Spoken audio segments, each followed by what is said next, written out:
Tak tahulah, aku tak tahu nak kata apa dah.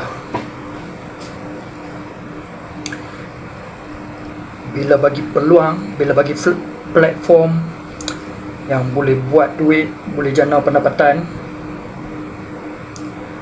masuk Zoom set, lepas tu keluar.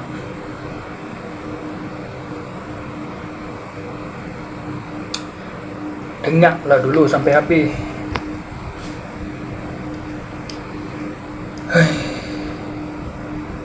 Bila dah dengar sampai habis, lepas tu kami akan tanya, So macam mana bang? So macam mana kau? Berminat? Platform yang ni je lah yang aku nampak boleh buat duit, boleh jana pendapatan. Sekarang ni semua barang mahal. So hampa yang baru kahwin nak guna duit banyak, platform ni je lah yang boleh bagi duit. Yang dekat luar-luar sana tu banyak yang ada sistem flashing. Yang kami ni tak ada. Macam depo kalau macam contoh bulan tu tak capai target, bulan tu tak ada gaji. Kalau tak percaya, try pergi buat yang dekat luar sana tu. Platform kami je yang tak macam tu.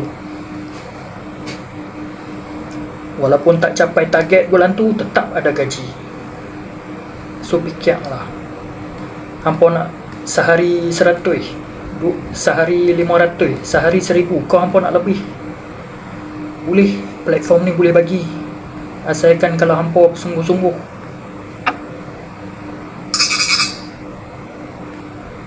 Tak tahulah nak cakap apaan, sendiri fikir. Umur pun dah berapa, tapi tak apalah, mungkin mereka tak nampak lagi kan platform ni memang boleh buat duit.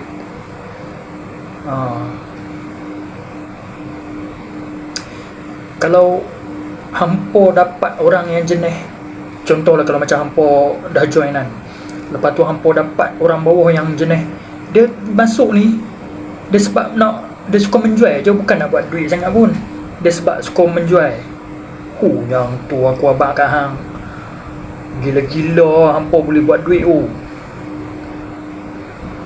Tak tahulah, sendiri fikir kan. Mungkin mereka tak nampak lagi.